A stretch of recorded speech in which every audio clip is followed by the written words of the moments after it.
আসসালামু আলাইকুম, বিসমিল্লাহির রহমানির রহিম।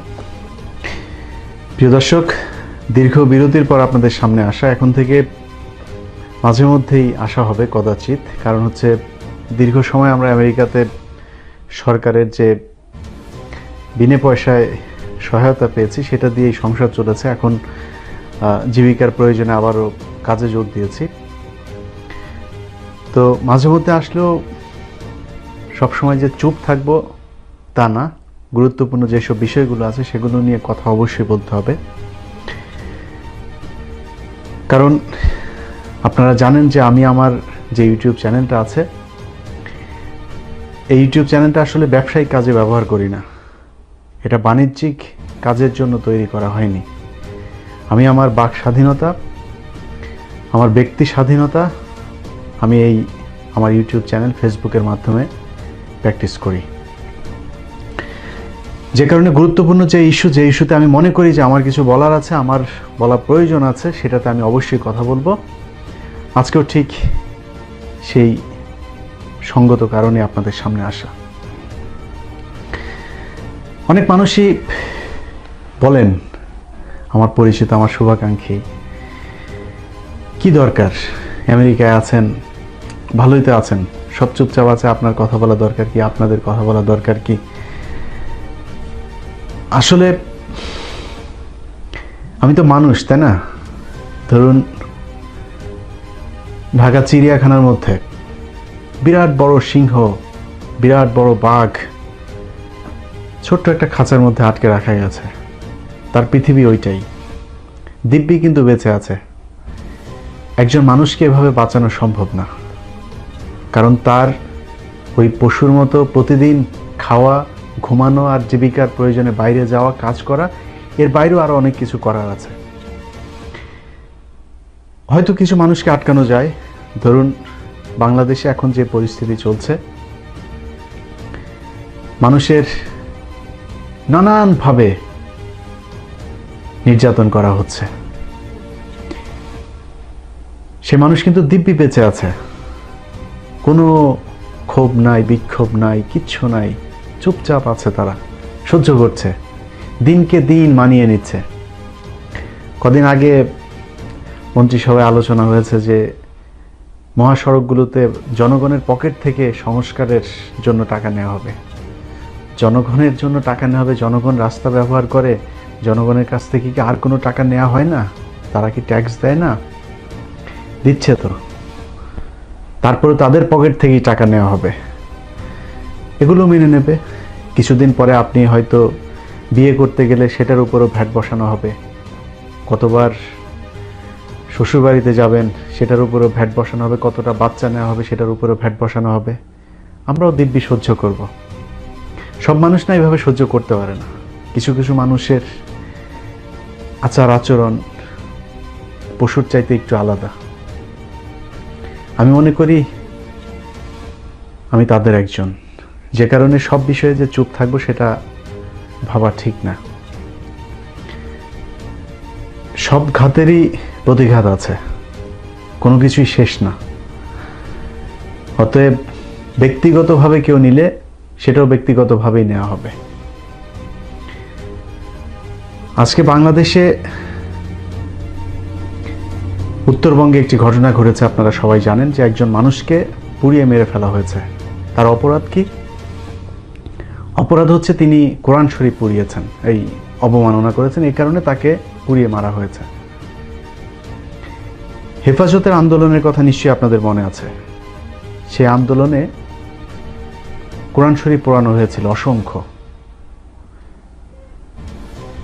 ধরুন, আমি ব্যক্তিগতভাবে আমি কওমিদের পছন্দ করি, কিন্তু চরমনাইদের পছন্দ করি না।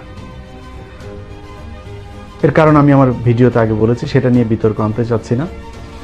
সবার মধ্যে একতা চাই। তো এই কারণে আপনার এই যে হেফাজতের বিভিন্ন ঘটনা ঘটলো, মাওলানা শফি সাহেব মারা গেলেন, কোনো বিষয় নিয়ে আমি কোনো কথা বলিনি, কারণ ঐক্য দরকার আসলে।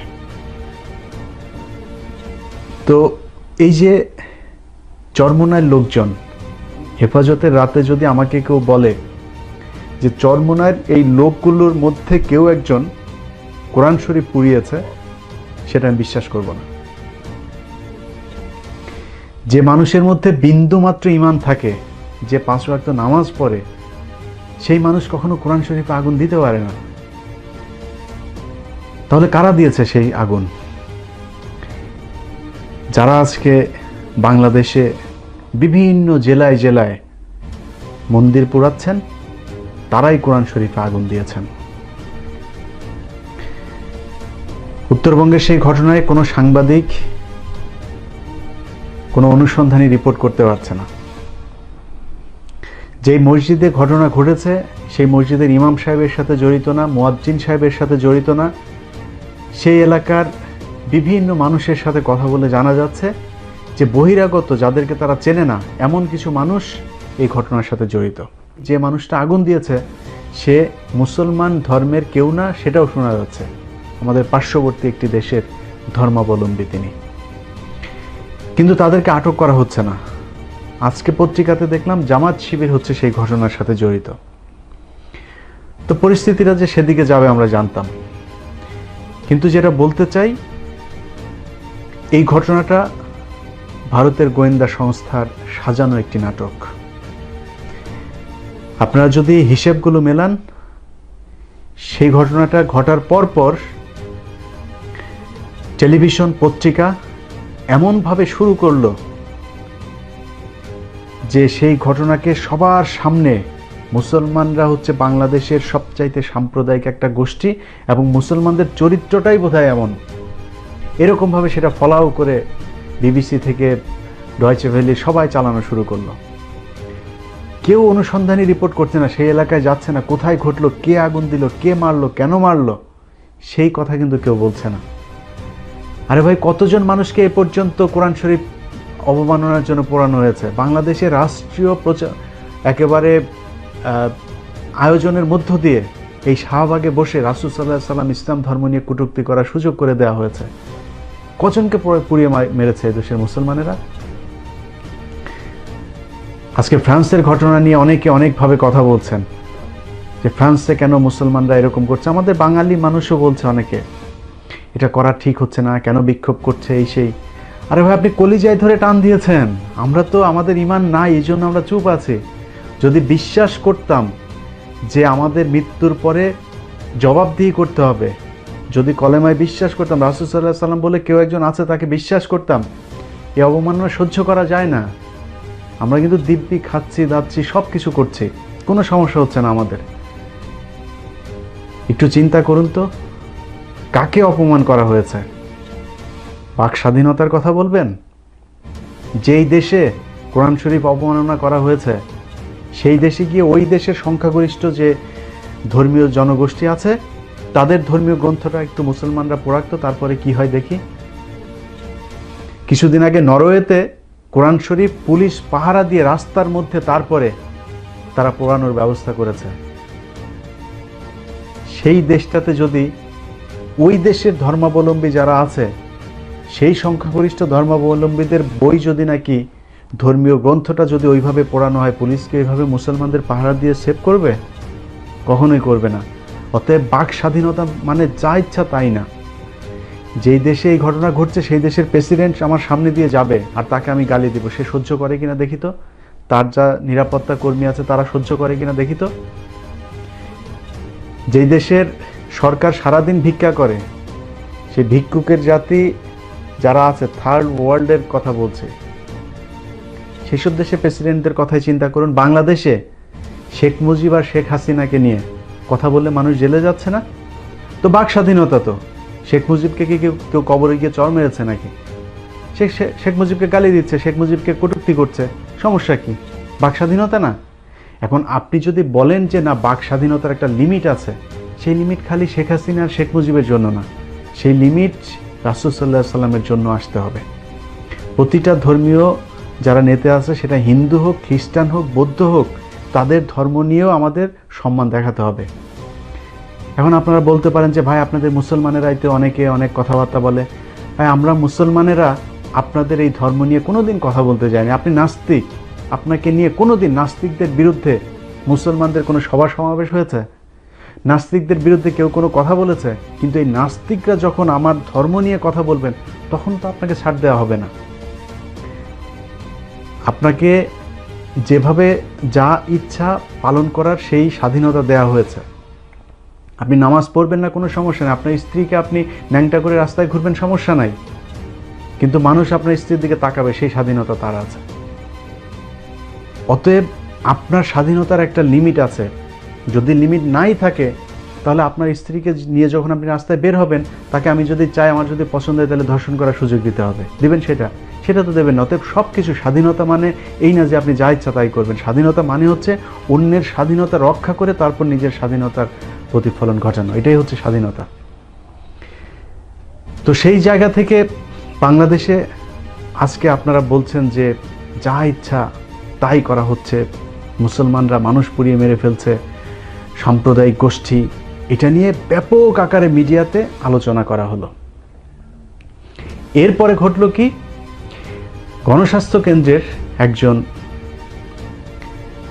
কর্মকর্তা তিনি বললেন তার প্রতিষ্ঠানে কাউকে যেতে হলে তারপরে সেই জনস্বাস্থ্য কেন্দ্রের আপনার বিধি মেনে তারপর যেতে হবে। বিধিটা কি?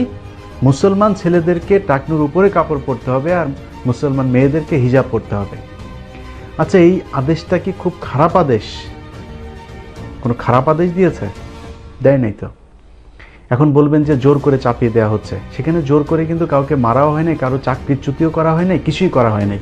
বরং কি করা হয়েছে, যেই ব্যক্তি এই আদেশটা দিয়েছিল তাকে ওএসডি করা হয়েছে। এখন আপনি যদি বলেন যে না ঠিক আছে, সে কেন এই আদেশ দেবে, একজনের উপর চাপিয়ে রাখা এইটা কেন করবে, তার শাস্তি হওয়া দরকার, মেনে নিলাম।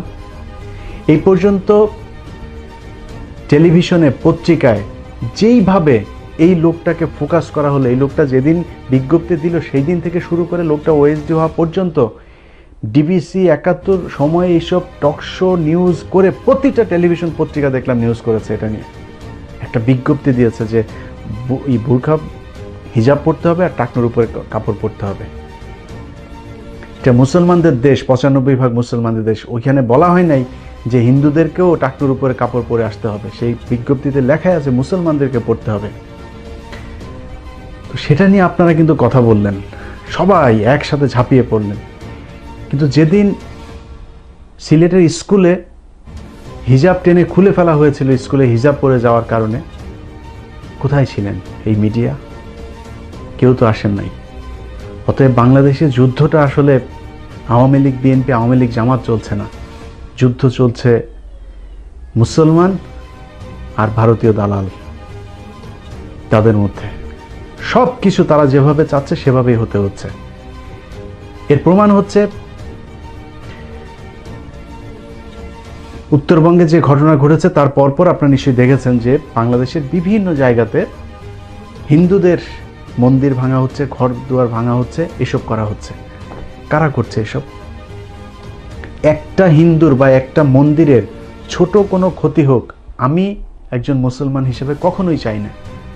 আরে ভাই, আপনি যদি একজন হিন্দুকে যদি আঘাত করেন, তার মূর্তি যদি আপনি ভেঙে ফেলেন, তাকে ধর্ম পালন করতে না দেন, এটাই যদি আপনার ইসলাম হয়, সে যদি মনে করে হ্যাঁ এটাই ইসলাম, সে তো জীবনে আপনার কাছে আসবে না। আপনার উদ্দেশ্য কি?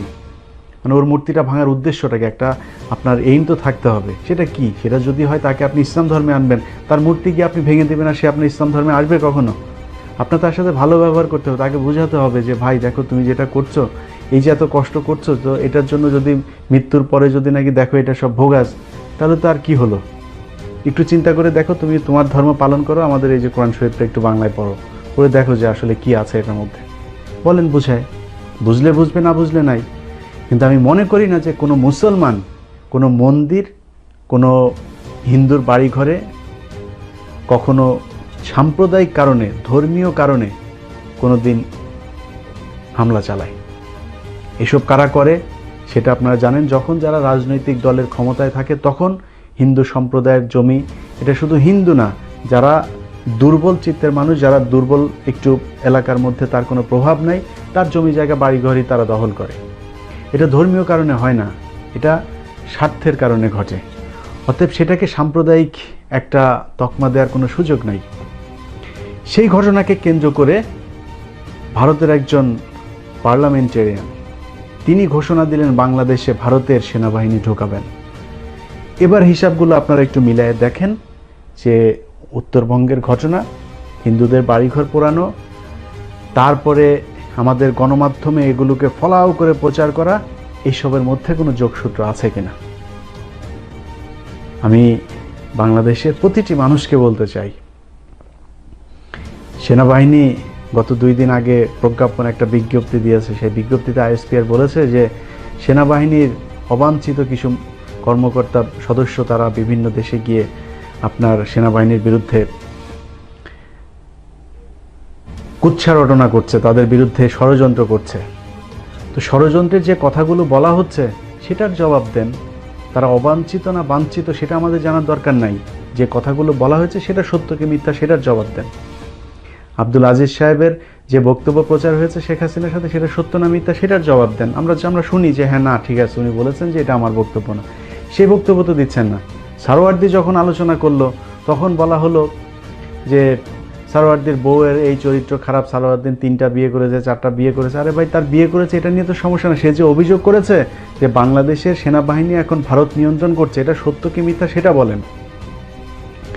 যাদের সেই 71 নিয়ে এখনো কষ্ট আছে বুকের মধ্যে, তাদের আজকে ভারত যখন বলে যে বাংলাদেশে তাদের সেনাবাহিনী পাঠাবে, খারাপ লাগে না? একটুও কষ্ট হয় না? আপনারা এত দেশপ্রেমিক মানুষ, মুক্তিযোদ্ধা, মনে হয় না খারাপ লাগে না একটু যে দেশটার উপরে এরকম আঘাত করছে ভারত একটার পর একটা? আজকে যারা এসব সহ্য করছেন আর আমরা যারা কথা বলছি তাদেরকে উল্টো পাকিস্তানপন্থী, তারপরে দেশদ্রোহী এসব কথাবার্তা বলছেন, তাদের কাছে খুব হাত জোর করে বলতে চাই, ভাই দেশে আয়, দেশে আসলে এই করে ফেলবো সেই করে ফেলবো। বা এই পর্যন্ত আপনাদের পেছনের অনেক ইতিহাস আছে না, ওগুলো কিন্তু দেশে বসেই করছে, কিছুই করতে পারেননি তাদেরকে। যারা আপনাদের বঙ্গবন্ধুর পুরো গোষ্ঠী শুদ্ধ খুন করেছে তাদেরকে কিছুই করতে পারেনি, দেশে ছিল কিন্তু তারা। জানেন খন্দকার মুস্তাক কত সালে মারা গেছে? একটু খোঁজ নিয়ে দেখেন। 75-এ খুন করেছে সেই খন্দকার মুস্তাক, মারা গিয়েছে কত সালে? একটু দেখেন, গুগলে সার্চ দেন খন্দকার মুস্তাকের মৃত্যু দিবস কবে। এতগুলো বছর সে বাংলাদেশে ছিল, মুস্তাক, খন্দকার মুস্তাক। আর আমরা ইলিয়াস দেশে গেলে আপনি কি করে ফেলবেন ভাই? কেউই কিন্তু বাড়িঘর নিয়ে বাইরে যাইতে পারবে না। হ্যাঁ, বাড়িঘর সবারই থাকবে দেশেই। অতএব কথাবার্তা বলার সময় একটু হুশ করে তারপরে বলেন। কার কখন কোন দিক থেকে কোন সময় খারাপ হয়ে যায় সব কিছু দেখছি, খুব গভীরভাবে দেখছি। সব কিছুরই একটা প্রতিক্রিয়া আছে, প্রতিটা ক্রিয়ার একটা বিপরীত প্রতিক্রিয়া আছে। দেশে যা ঘটছে একটু মগজ খাটিয়ে দেখেন, কারা আসলে সত্য বলছে আর কারা মিথ্যা বলছে। মুসলমান হিসেবে যদি নিজেকে দাবি করেন, তাহলে এইভাবে একটা দেশের বিরাট বড় মুসলিম জনগোষ্ঠী, যারা পৃথিবীর 2য় বৃহত্তম মুসলিম জনগোষ্ঠী যেই দেশটাতে বাস করছে, সেই দেশের মুসলমানদের মাতৃভূমিটাকে এইভাবে বিপজ্জনক করে তুলবেন না। আল্লাহ হাফেজ।